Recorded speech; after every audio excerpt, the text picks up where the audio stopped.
firing line, while so many others sit the fence. But if you want to know where the Word of God stands, and believe it wants to use your feet and hands, it's time to take your faith out of the seats and into the streets, and come along with me. If you only look, then you will see on WCN-TV.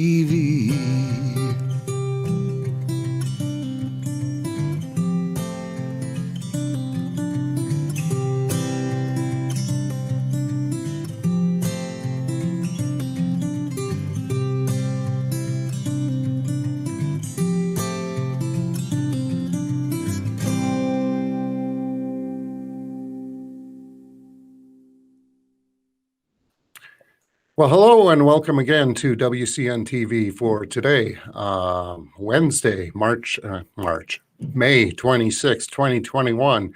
I'm Rob Pue, your host for today. Before we get started, I should mention that when we began this program, it was my intention to host every week. And fairly quickly, I discovered that it just isn't possible with my work schedule. So our good friend Mike Heath came on board a few months ago, and he's been co-hosting for us, doing a great job, and I appreciate him very much. For those who aren't aware, Mike has been out sick for a few weeks now, and I would appreciate it if you would remember him in your prayers. He is getting better, but it's a long, slow process, and I know how frustrating and how miserable that can be. So pray for Mike and his family. Hopefully he'll be back soon, 100% healthy. And I will be with you as often as I can. Well, I also want to say thank you to our friend Leighton Howerton, who does our intro song. He wrote that for us, and we appreciate Leighton. So today, we have a great guest. It's no secret that those who take their Christian faith seriously are becoming targets for the new scamdemic police state these days. It appears to be an all-out assault to stamp out Christianity completely. That's never going to happen, of course, but Christian persecution has become commonplace now. And in many cases, those who truly follow Christ are singled out and specifically targeted. It's happening all over the world. Sadly, most pastors have simply given in to the unlawful mandates of the state and local governments and closed their churches, either doing everything online or just closing altogether. Using a bad interpretation of Romans 13, they simply bow down to the government, no matter how evil the orders may be. Others have tried to work around the restrictions put in place by the COVID cops, doing things like parking lot services. That's where people stay in their cars, parked 6 feet apart with their windows rolled up. But, in many cities where they tried that across the country, those sitting in their cars were still fined just for sitting in their cars in a church parking lot. And the churches faced even stiffer penalties.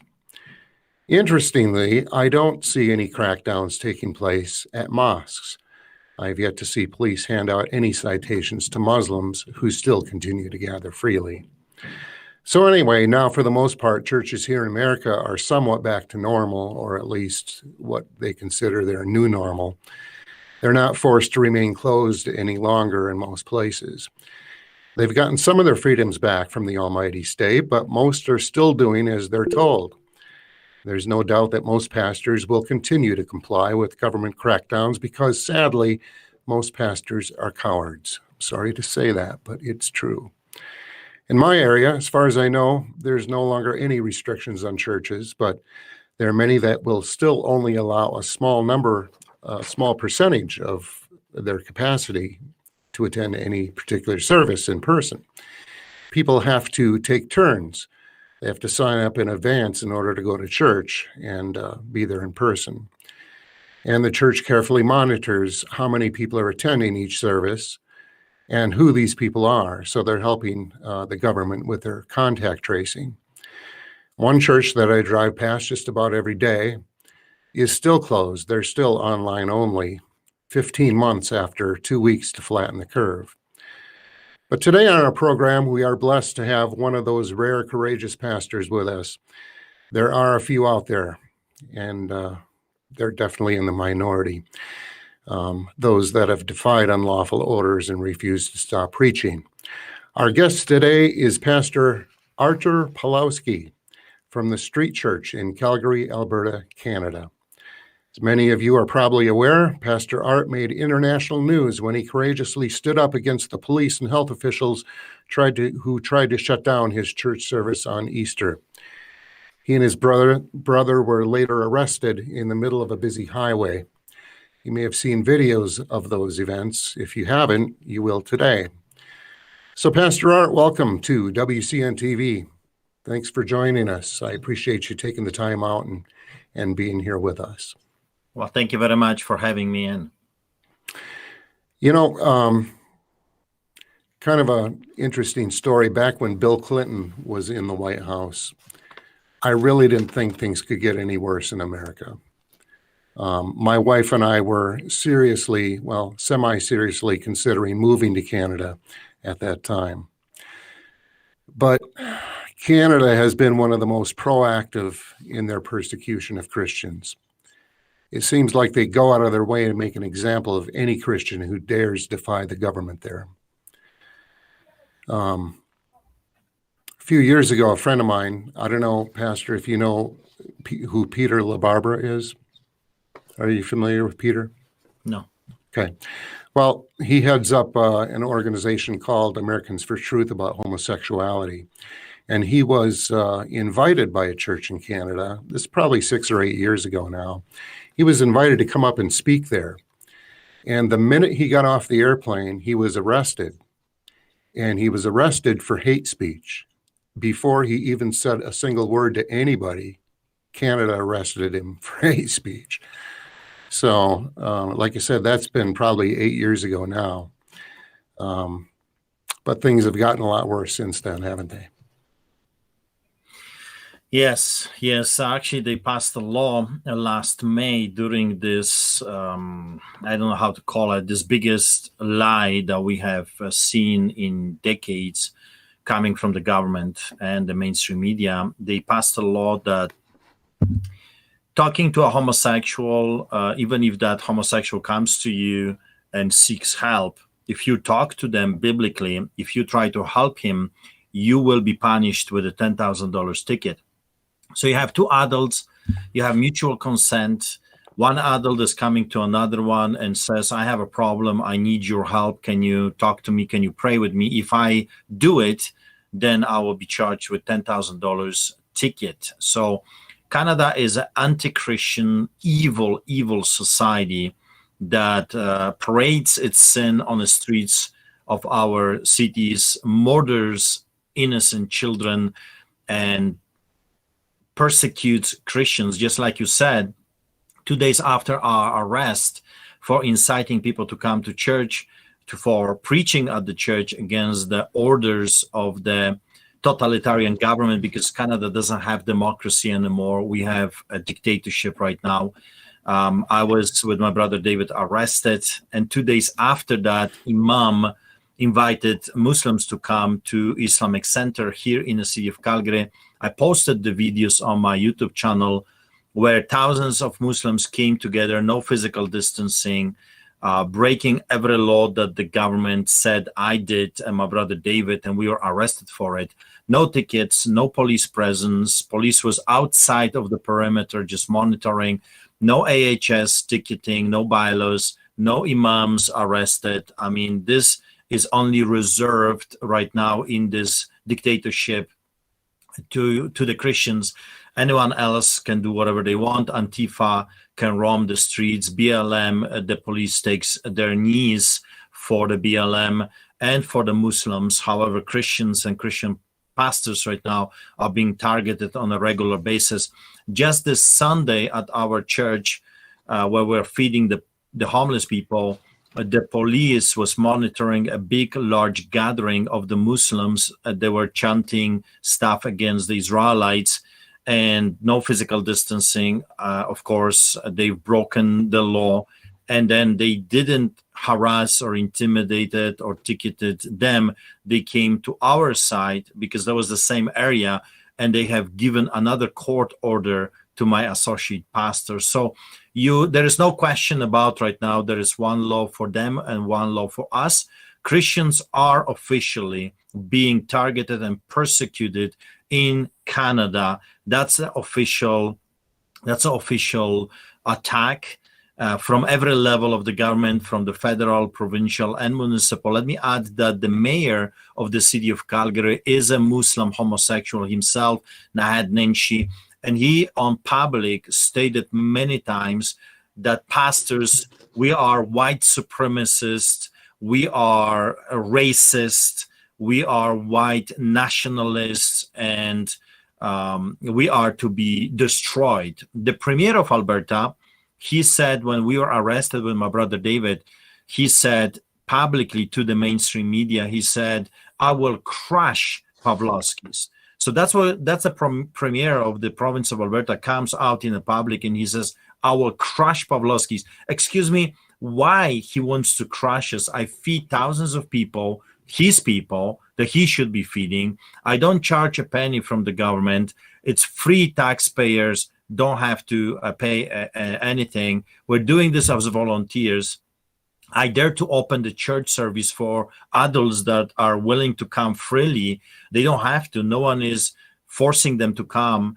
And I dare to preach the gospel. I invited people in, and for that crime, the premier, so that's like a United States governor, he comes on public and he says, I will crush Pawlowski's. And he's using the Minister of Justice without justice to do so by sending police officers that are no longer police officers, they're gangsters in uniforms with their guns to arrest with the anti-terrorist unit, the SWAT team, in the middle of the highway, pastors, preachers that have done nothing wrong except open the church for anyone that wishes to come in. So right now, there are two sets of laws, one for them and their buddies, their friends, and one for the Jews and the Christians. We are repeating the history in front of our eyes right now. Yeah, I'm glad you kind of confirmed what I was finding out, because I did a lot of research into this, and I had tried to find some instances of mosques being forced to close during this scamdemic, and I couldn't find one in Canada or the U.S. Or anything like this on the Muslim side, but there are literally hundreds of Christians being arrested, and pastors, and fines and closures and you name it. But tell us a little bit about your ministry before we get into what happened on Easter. I know you do a lot there.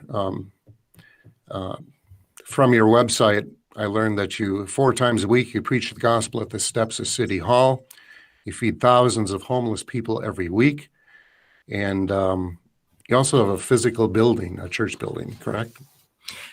Yes, for the past 22 years, that's what we're doing. We are taking care of the most vulnerable people on the streets of Calgary, but not only, because I started about 40 ministries like this in different countries, on different continents.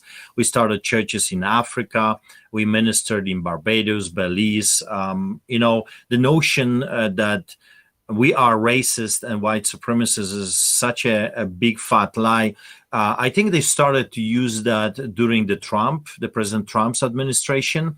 They are using this just to say that anyone that values freedom, anyone that is a patriot, anyone that believes in Judeo-Christian values is a racist and white supremacist. So that thing came to Canada, and now it's an official title for anyone that rallies against a government or speaks against the corruption or challenges unlawful orders and restrictions is a racist and white supremacist, including people of color, because in our church we have half of the people are from from different countries, Asian countries.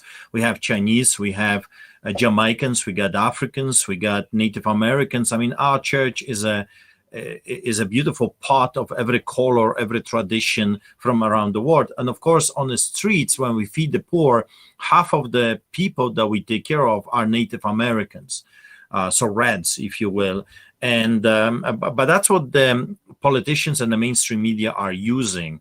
They are creating this, they're painting this picture that anyone that dares to stand against corruption these days is the wicked, evil, conspiracy theorists, racists, and white supremacists, white nationalists. So we have been feeding people for the past 22 years. We started a ministry that is called Street Church because it's a church on the street. So we're not only feeding the poor, which we are, but we also bring music, we also bring testimonies, we preach to them, we pray with them. It's a church for the poor, for the people that, for whatever reason, don't want to go to a church building, for whatever reason, they're not allowed to go into church building, because these days, if you're homeless, you're not welcomed inside the church building, and you're thrown out quite often from shelters. Those people are sleeping under the bridges, in bushes. I don't know if you're familiar with Canadian health system, but the mental institutions were shut down in Canada, and all those people were kicked out on the streets. So you got about half of population are mentally challenged, disabled people that are roaming the streets because the government refuses to help them. Also, we have to understand that there is a huge corruption within the homeless, business, because that's what it is for the government. It's a business. They're paying shelters per head. So it's like cattle. The more heads, the more money the government gives to those shelters. And of course, that creates a huge abuse of power. It creates huge a business that is not interested in solving the problem, but it's interested to keep the problem. So that's what we have been dealing with for the past 22 years, a huge level of corruption and people on the streets that no one really wants to help. In March, the government decided that feeding the homeless people is illegal right now, and they told me to stop taking care of them. I disagreed. So I had 12 officers showing up at a church service. I ended up with the first COVID ticket in Canada as a clergyman, $1,200, and my parishioner was shoved, assaulted. And that's how it started, this new ordeal of harassment and nonstop intimidation by the wannabe tyrants. Because you also have to understand that the Prime Minister, Justin Trudeau, he said publicly in front of the cameras that he has a huge admiration towards a basic dictatorship that China has. In other words, he loves what the Chinese have accomplished, how they subdued and enslaved the people, and he would like to see something like this being implemented in Canada, which we are witnessing right now as we speak, an implementation of communism and socialism, fascism, hybrid 21st century style. So that's why he wants to control internet. He wants to censorship internet. He wants only people to be able to see what the ruling party, just like in China, Russia, wants the people to see. Fast forward, for the past year, since April, where I got my first ticket, to December, we were non-stop harassed and intimidated by the gangsters in uniform. Because they're not police officers anymore. They do not follow law and order. They're gangsters with guns, breaking the law left and right. We started to have those gangsters, those Gestapo type of people in our church, taking pictures and videotaping us, intimidating, harassing our parishioners. December comes, and of course, I would end up with many tickets. I got 29 COVID tickets as we speak right now. All shapes and colors and court trials. I got 29 tickets with my brother David. We got 3 court orders, 2 injunctions, and 2 contempt of court. Today, actually, we had already a first case for the contempt of court, and 2 p.m. we have another court proceedings today that the judge is looking at our second contempt for our arrest. The December comes and the federal, provincial, and municipal government declares that Christmas is canceled. They're canceling Christmas. You're not allowed to visit your parents. You're not allowed to have your brother for coffee. No family dinners. They're canceling everything. They gave that order that no one is allowed to meet. However, they themselves gave themselves a raise, and off they went to Europe, Hawaii, Florida, Barbados, Belize, all kinds of different nice places, Caribbean, for their holidays, visiting their cottages and places. They're very wealthy people, so they could afford that. While at the same time, they've locked us in our homes, telling us that if we dare to come out or if we dare to have a family dinner, they're going to crack to the fullest of the law. So what I did, I told them we are canceling them. You can't cancel God. You can cancel our celebrations. And I invited the whole neighborhood to come. And lots of people showed up. We had AAA steaks. We had gifts for the homeless people. We had carolers, musicians, speakers, testimonies. And we had over 100 police officers. We had 52 police cars, 20 cops on bicycle. We were videotaped, pictures were taken, and I ended up with 11 COVID tickets from that day. So that's in outdoor. Inside the building, I teach theology and history, and that's every Saturday in the morning inside the building. And then in the beginning of the year, I came to open the church, and behold, there is police, there is AHS, health inspector from China, and there is peace officers and bylaw officers blocking the entry to the church. I mean, that's unbelievable because they're trespassing. They're interfering with the criminal code 176, which it says you cannot interfere with the religious service. That's 5 years jail time. You cannot interfere with the clergyman while he is on his way, while he's conducting or coming back from conducting a church service. That's 2 years jail time. So that's actually a law on the books. That's actual law. That's why I don't call them police officers anymore, because they don't care about the law of the land. They are gangsters. They are working for mafia. They have total disregard to the law of the land. They're lawbreakers in the name of the law, just like the communists, because you got to remember, I grew up under communist dictatorship, and over there you had gangsters as well. There were no police officers. They were beating people up. They were torturing people, arresting people for whatever reason. If you were caught listening to a European radio, you could go 5 years to jail. If you were caught with $1 American, you could go a year to jail. So we're talking about a highly corrupted system that had total disregard to the law of the land. We had constitution throughout of this ordeal since 1945 to 1989, and no one cared about the Constitution. No one cared about the human rights. And it was only what the party line said you had to follow. And today, right now, we're observing exactly the same corruption, the same level of corruption. The law is out the window. There is no such a thing as Constitution, the Charter of Rights and Freedoms, which is very interesting because it talks about fundamental rights. We have certain fundamental rights. One of them is freedom of expression, freedom of religion, freedom of the press. All of those things are no longer allowed in Canada. Also, the preamble to the Constitution, to the Charter of Rights and Freedoms, says whereas Canada acknowledges the supremacy of God and the rule of law. All of those things are out the window. There's no, God is kicked out and there's no rule of law anymore. It's what they say goes. They have given themselves enormous powers to do whatever they want to do. Fast forward, we dealt with the invasion of those gangsters on our parking lot, only for them to come back a few weeks later with the big lens cameras. They took pictures of our women, our children. Why is this so important? Because if you know your history, you know that the communists and the Gestapo were using always the same tactics. And those tactics are being used today. If they couldn't get to the men, they would take pictures of their women and children just for the intimidation tactics. And here is the story. Here is what you would hear as a man. We won't touch you.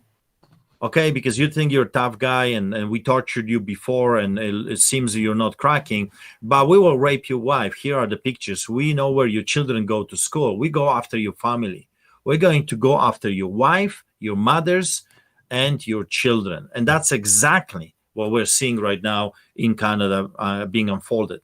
Wow. Few weeks later, I looked into the sanctuary and they walked in, armed officers with their guns, tasers, and AHS demanding to just come into the holy place. And, as you remember, what I did, I had only one thing in my heart: let my people go so they can worship me, from the story of Exodus. And that was the Easter weekend. During the Easter weekend, it's a Passover celebration. It's the holiest place in our Christian calendar because it's the death and resurrection of our Lord and Savior, Jesus Christ. But you see, we have to understand Gestapo and KGB, the communists and the fascists, have absolutely nothing is holy for them. Nothing is decent for them. They will break every rule, every law that there is under heaven. So they walked into the church as it was a restaurant, demanding that we are to allow them, accommodate them during the church service. So what I did, I kicked them out. It took me over 30 times to tell them, get out.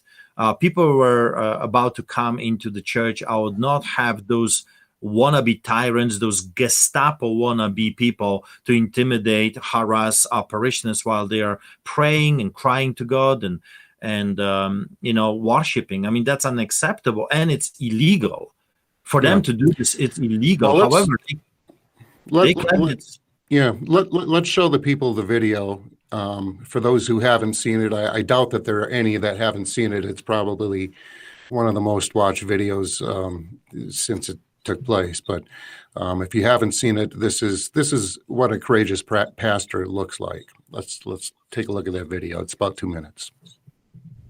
Get out of this property immediately. Get out. Get out of this property immediately. Out. I don't want to hear anything. Out of this property immediately. I don't want to hear a word. Out. Out. Out of this property immediately until you come back with a warrant. Out. Out. Out. Out. Out. Out of this property immediately. Out. Immediately go out and don't come back. I don't want to talk to you. Not a word.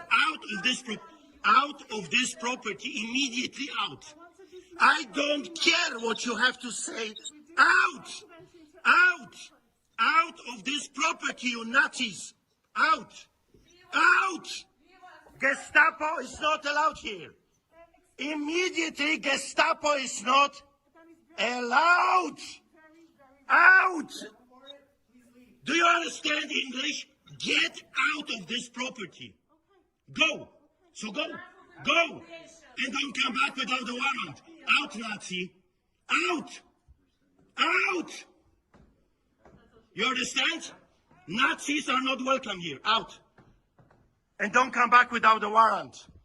Do not come back without a warrant. You understand that? You're not welcome here. Nazis are not welcome here. Gestapo is not welcome here. Do not come back, you Nazi psychopaths. Unbelievable, sick, evil people. Intimidating people in a church during the Passover. You Gestapo, Nazi, communists, fascists. Don't you dare coming back here. Can you imagine those psychopaths? Passover, the holiest Christian festival in a year, and they're coming to intimidate Christians during the holiest festival? Unbelievable. What is wrong with those sick psychopaths? So there you have it. We need every pastor to get on board and do what he just did there. Unfortunately, there are far too many Christians who would condemn you for doing what you just did in that video, aren't there? Are you getting support from other churches in your area? No, No, we have our inner circle. We have few people that we work with, few pastors that we have been working with before the incident. If it comes to others, no, there is a huge fear. It looks like those pastors do not understand their job description. Shepherd has a staff and a stick for a purpose to fend off the hyenas and the wolves. When enemy comes, our job as shepherds is to stand up and defend those that God has given to us for our protection. However, these days, the church is all about money, tithes, entertainment, feel good messages, like a social club where people come, they give, $20 and they are being entertained for the next 2 hours. Very hard to find a real shepherd these days, I have to admit, as someone that will rise up, stand up and say, hey, wait a second, you cannot do this to us. If you're shutting down the entire country for 2 weeks, that's fine. Shut it down, the entire country. But if the Muslims can worship, if the imams can preach, why can't we? And those pastors do not understand the concept that just because they came for me and they took me away, that doesn't mean they're not coming after them as well. What history is teaching us that in early 30s, Adolf Hitler was democratically elected. He becomes the chancellor of Germany, and he starts to making deals with the churches. And many churches, 90% of the churches, they put the swastikas outside of their churches just to play along and, be good with the state.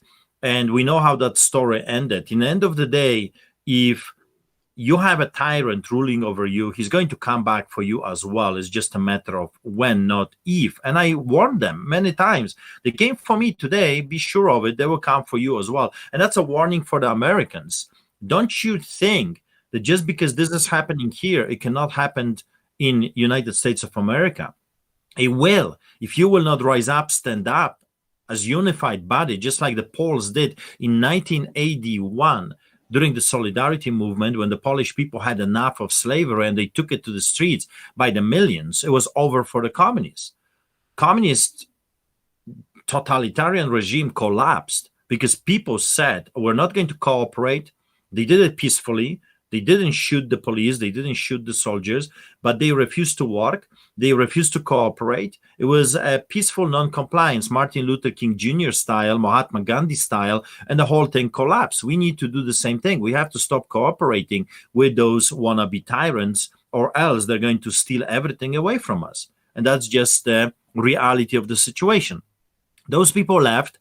However, they came back a few weeks later, and they came back with a court order that was signed by David Gates. So Gates is giving them enormous power. Here is what this judge gave them.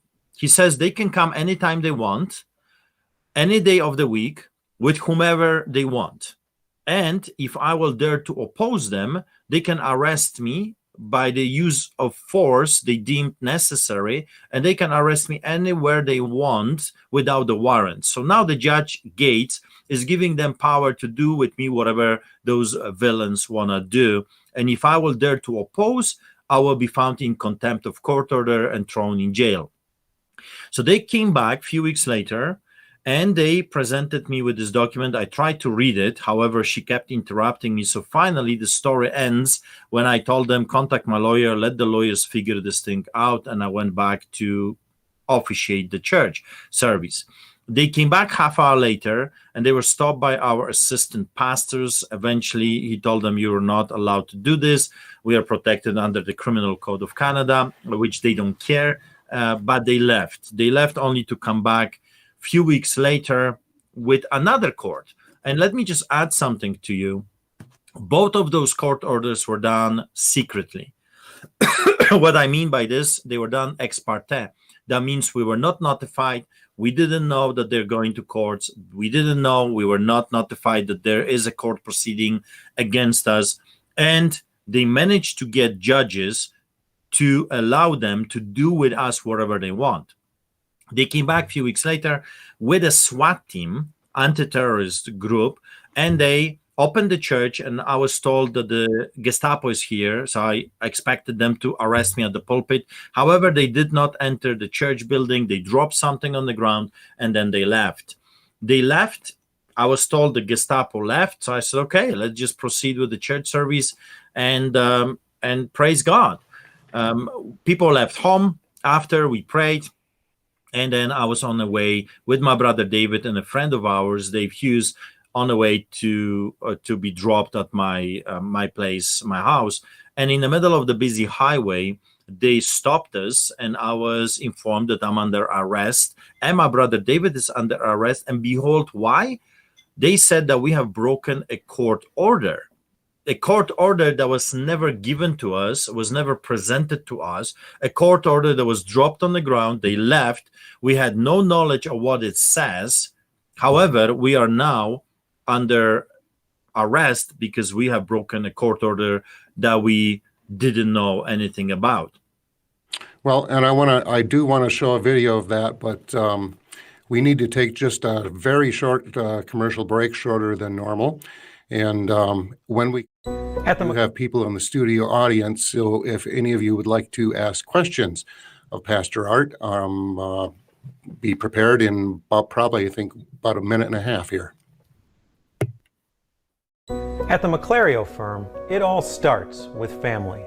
We are here to serve you and your family, online or in person. Call today for a free consultation. The McClario firm, your law firm for life. Start. Pornography is a destructive force. It destroys individuals, families, and fuels the out-of-control demand for sex trafficking. 45% of Christian families say porn is a problem in their home, but why aren't churches and public schools talking about this? Fear. People who view porn think they're the only one. It's a lie. Statistically, more people view porn than who do not and struggle in silence. www.linfrederick.com. You can find the book I wrote about my own battle with porn and the presentations that I do for churches and public schools. linfrederick.com. Tired of bad news? Do the teenagers in your life need a break from social media and mind-numbing entertainment? Wouldn't it be great to inspire them to connect with God and others and to live outside their phones? The Off the Itinerary series by M. Liz Boyle does just that, and reviewers love the blend of adventure and Christian themes. Readers enjoy the action-packed stories and relatable characters. Go to mlizboyle.com for discussion guides and purchase links. Okay, so we are back with Pastor Art Pawlowski from Calgary, Alberta, Canada. And now's your chance, folks. Anyone who would like to speak that are in the studio audience, and you can ask our pastor any questions or comments. Anyone out there? Deanne. Yeah, hi, Pastor. I'd like to congratulate you for standing strong. You're a brave person. I find it very, very sad that we don't have pastors that are rallying around you. As Rob said, I really believe too that this is what pastors need to do, rather than hunkering in their little prayer closets and pandering to the government. They need to do exactly what you did. Just curious, what is the total of your fines that you have so far? It's millions of dollars, because what happens is when you get one ticket, a first offense is $1,200, then it goes up to $1 million. So it will be determined by the judges how much, if I would be convicted, of course, because we're fighting every ticket that I've got, we are fighting in the court. But if I would be found guilty of all those tickets, we're talking about millions of dollars. That's crazy. You're going from 1,200 to $1 million. Yeah. Wow. Okay, so we have another video here. I just want to point out that this pastor, who is simply holding church, it took 5 squad cars to subdue him. So take a look at this. We'll just watch a few minutes. In the middle of the road, they waited with AHS, and here they are behind. So we'll see what is about to happen. Freedom in Canada, democracy in Canada, full force, unbelievable.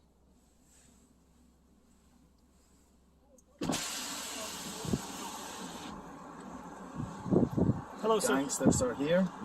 So, as per the injunction that was served on Arthur here and David back here, I am to place both of them under arrest for breaching the Queen's Bench order.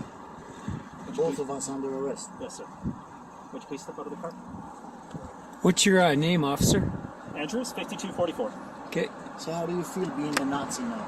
And then we got a gangster here. Yes, sir. How do you feel Wanna being be a Nazi and breaking the Gestapo? What's his officer? What's your name and I'm number? asking you. Sorry? What's your name and number, please? 5283 Constable Garwood. A Nazi, a lawbreaker. You're breaking the Charter of Rights and Freedoms. How can you look in your mirror, man? So I have advised both you and Mr. Pawlowski over there that you guys are both under arrest. Please, if you would, Dave, step can out of the you vehicle hold and this? comply. Sure. Report. Yes.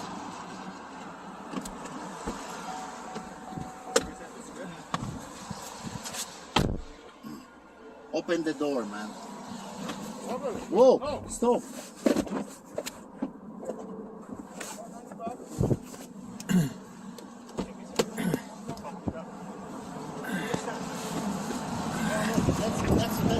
Get you to stay in the car. Stay back. If you're not recording, it's backwards. Right now, one more.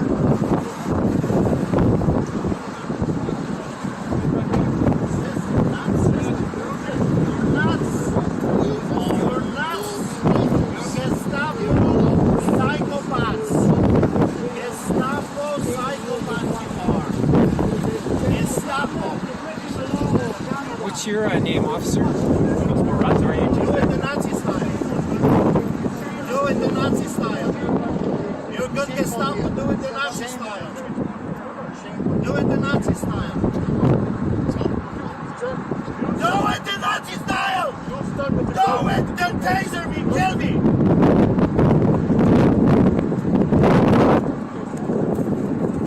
Do it the Nazi style.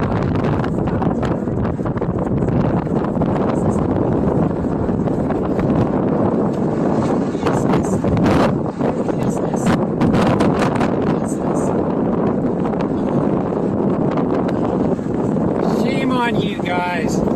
This is not communist China. Don't you guys have family and kids? Whatever happened to Canada? God keep our land glorious and free. What are they gonna do when they come for your kids? Shame on you guys. You call yourselves Canadians? Man, where's your oath? Where's your honor? Where's your dignity? You guys aren't Canadian.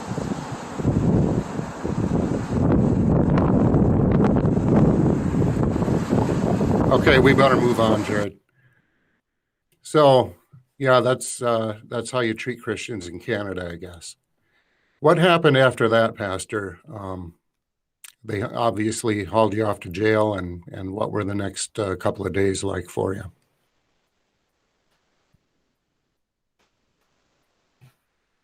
Oh, you got to unmute. There you go. So we were thrown into a solitary confinement for 3 days and 2 nights. They did not allow us to sleep. We were taken to Spy Hill jail, sitting on a concrete for 30 hours, and every half hour officer would come and would bang on the door of the cell. And the light was non-stop, so bright that even when you close your eyes, you couldn't get away from the light. Other inmates were treated differently. They would shut off their lights so they could go to sleep. But for us, for me and for my brother David, we were not allowed to sleep. Like I said, every half hour, someone would come and would bang on the metal door just to make sure that we would not fall asleep. And that's how we were treated almost all the way before we were transferred to a prison. So the officers took us to another place, remand center, where we were promised that we will be processed and taken to separate cells with a bed. However, that didn't happen. We were thrown into a fish tank. They call it a tank. The filthiest thing you can imagine. It looked like someone peed all over the floor. You could see the mold on the walls and on the ceilings. It looked like no one painted that stuff for 40 years, 30 years. There were markings on the wall from 1992. And we were stripped, searched naked. Our clothes were taken away from us, and then we got blue jumpsuits with some kind of orange slippers, and we were thrown back into that filthy cell again. No mattress, no blankets, shivering from cold, and that was for 2 days, 2 nights. And around 11:30 p.m., a gentleman comes in, a night shift officer, and he saw what was going on, and he said, "This is unbelievable. I'm sick to my stomach. I can't believe that they're doing this to you. Let me try to help you out." So he goes and talks to his superior officers, and 3 hours he was fighting for us that we would be transferred to a proper cell with a bed. However, 3 hours he was denied. He was told no multiple times from his superiors. So obviously this was a political move. We were political prisoners, and someone wanted to make sure we are treated like animals. They didn't want to treat us as human beings. They wanted to treat us as animals, and that's exactly what they achieved. They prevented us from sleeping for 3 days and 2 nights. Then in the morning, they put shackles on our feet. Before that, this gentleman that fought for us managed to get us a mattress for 2.5 hours before we were transferred to court. So I'm very grateful to that man for what he did. He comes and he says, "I can't do anything more for you guys because they're not allowing me, the higher ups." So, but at least we were able to not lay down on a filthy place, a floor, but on a mattress, and he provided us with a blanket. So for 2.5 hours before we were taken to court, at least we were able to lay down. Then they put shackles on our feet, and we were taken to courts. And for 4 hours, we were waiting to see the lawyers, because in Riemann, they didn't allow us to call our lawyers. They told us we're not allowed to contact with our legal representation, and we were not able to get the information what's really going on. Then we were taken to court. We were able to see our lawyers. 11:30 in the morning, we saw the judge, and the judge ordered our arrest from prison. However, that didn't happen for another 7 hours, because those people that were holding us, they had an awesome time. They were joking about our faith. They were raising their hands and they were laughing, saying, praise the Lord, like mocking us and our Christian faith. And I thought to myself, I wonder if they would do that to an imam, how many police vehicles would blow up to pieces for what they're doing. Exactly, it's Christians that are so apathetic and uninterested in fighting. And I'm not advocating for a physical thing at all. I'm just saying, don't you believe in the Bible? Don't you believe that it's time to stand up and fight for your faith, peaceful resistance? But obviously not, because it looks like Muslims can do whatever they want. Homosexuals, BLM, Antifa, they can roam the streets and destroy. But when you're peaceful and you're Christian, you're not allowed to do anything these days. 7 p.m., finally, they kicked us out. They yelled at us in the end, and they kicked us on the street. And friends of ours picked us up and took us to home. We were followed by a helicopter, police helicopter, and unmarked police vehicle all the way to my house. And today is the trial for that arrest. So you have legal representation, and you said today, so I assume you're probably like 2 hours from now? Yeah, actually it's started this morning, and now we are lunch. It's a lunch break. And then we are going to continue with the court proceedings. So we have a legal representation. We have a legal representation for that trial, and we are presently looking for another set of lawyers to sue the government. We want to go after the police. We want to go after those villains in the government, the Jason Kenney wannabe tyrants that said we're going to crush Pawlowski's, the mayor, the minister of justice, and the mainstream media. So we are raising funds right now to hire lawyers to sue those villains. and I'll see how that goes. I mean, we have to start fighting. We cannot just allow them to take one right after another from us, because soon we won't have any rights left. When we were handcuffed and arrested, they did it in such a brutal way. I don't know if you will be able to see it, but I still have bruises on my wrist, like scars on my wrist from the arrest. So that's like 3 weeks ago. So you can imagine what they were doing to us and how brutal they wanted to be to make their point that Christianity is illegal right now in Canada. Unbelievable. This is Canada, folks. Unbelievable. And soon coming here. Make no mistake about that.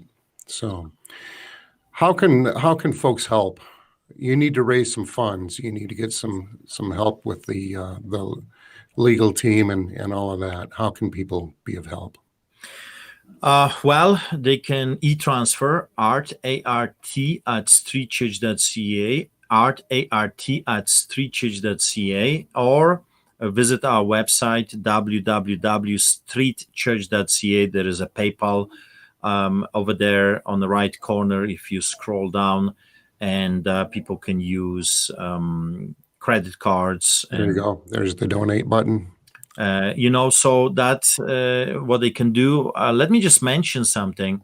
When the premier of Alberta, Jason Kenney, comes out in public and he says, "I'll crush Pawlowskis," someone listened to the words of the mayor, the premier, the minister of justice, and the mainstream media, and they tried to burn us down. I don't know if you heard about this, but someone set our house on fire during the night hour, trying to burn us alive. So those words are very powerful. Those evil people going out in public saying that I will crush Pawlowskis. Someone took it to heart and they wanted to murder us just a few days after we were released from jail. So pray for us if you can, because this fight looks like it's just not political. It's not about the virus anymore. It's about corruption at the highest levels. And anyone that speaks against this corruption, it becomes the enemy of the state. It becomes a target, which is very unfortunate, because we are not doing evil. We're doing good. And for that good, we're being enormously punished by the government. Yeah. So this case that you're in court today with is what actually are the charges against you? Why were you arrested? Contempt of court order, inciting people to come to church, and opening the church. So those are the charges. How dare I open the church, and how dare I invited people to come to the church? So it sounds to me like the government is inciting people to violence against you, and you're inciting people to worship. Yes, and our church has been targeted for weeks. We had nails being thrown at our parking lot. We had vandalism of our building, and we had a dog manure being put on our parking lot as well. So those people are taking the words of the government to their hearts, and they're trying to harm us as much as they can. So we have been targeted as a church and individually for months right now. One of our viewers had a question, and Debbie was wondering, do you have support from citizens in Calgary? Do you have? Obviously, there are those that are attacking you. Do you have any on your side? Well, we have a packed church, and we have thousands of people that are coming to the rallies. So there is a group of people that see what's really going on, and they're rising up. Unfortunately, it's not enough. It's not enough yet. We need hundreds of thousands of people rising up against this tyranny, and that is just simply not happening yet. If you look at the history, Poland got its freedom because millions of people took it to the streets. We got thousands. What we need to wait a little bit longer until Canadians will wake up. And I hope the same thing is going to happen in the United States, that millions of people will finally take it to the streets against this craziness, because if you don't, the only thing those corrupted politicians are afraid of is accountability. Right now in Canada, there is zero accountability. You can do whatever you want. You can say whatever you want. And if your party is backing you up, then you're, you can do whatever you want if your party is for you. So that's just the reality we're facing right now. Okay, before we run out of time, Jared, if you have that other, we have one more video I'd like to show folks. I'm not sure if you realize that it's also now illegal to shake hands in Canada, but this is a video of a reporter covering a protest, and watch what happens. It's a minute and a half. How's it going, man? Officer Dietrich, City of Hamilton bylaw. I have you here in violation of the Reopening of Ontario Act, gathering with a crowd of more than 5 people. So that's a pre-written ticket again, just for the record? I had the ticket made up inside when I saw you out here. So what was I doing exactly when I was talking to one of the protesters I saw here? you walking around, getting within 3 meters. Oh, that's how it is. So if I just talk to someone, that's within 2 meters? I also watch you shaking their hands. Oh, I guess I'm breaking a law there. Okay, you got me there. So great. This is the ticket, provincial offense notice, and the Reopening of Ontario Act for attending a gathering with more than 5 people. Thank you.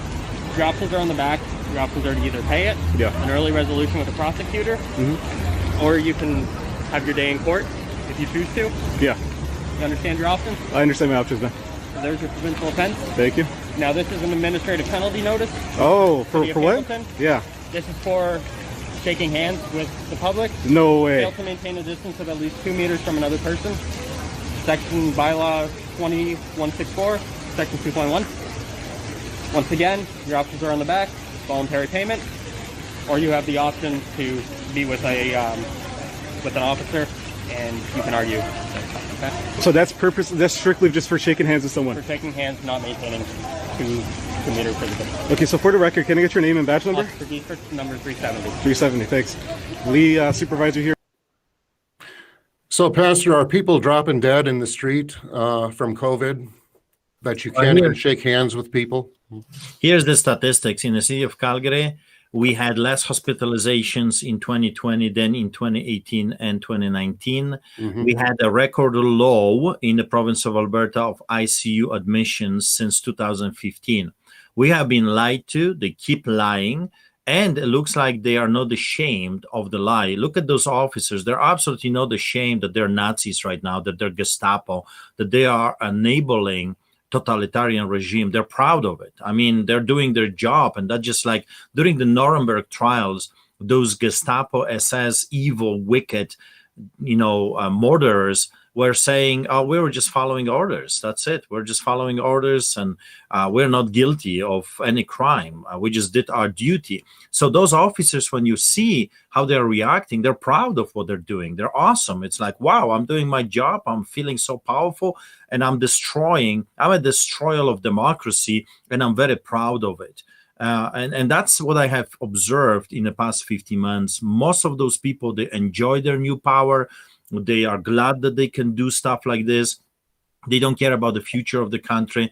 And that's really, really sad. So we got to rise up, stand up. We have to push this evil together, because in the end of the day, we know how the story ends. We know that we win in the end because Jesus wins in the end. But how our today is going to look like, it's up to us. Will you rise up and stand up and roar like a lion, following the line from the tribe of Judah, or are you going to be wiped out, destroyed?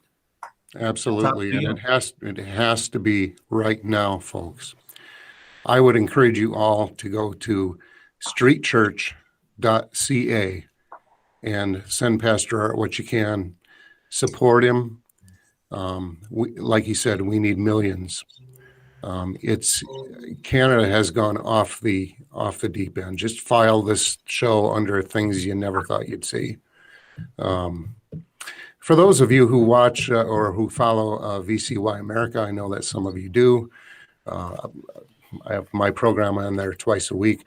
Pastor Art will be a guest on Crosstalk, I believe, next week, Tuesday, with Jim Schneider. So, Pastor, thank you for being with us. Appreciate it. And God bless you. We will be praying for you. And I will be, as soon as I clock out of here, I will be sending you some funds your way. Thank you so much. Thank you. Keep praying. I'm going now to the court as we speak. So keep praying, please, for God's will to be done. Absolutely. God bless you. Take care. God bless you. Bye-bye.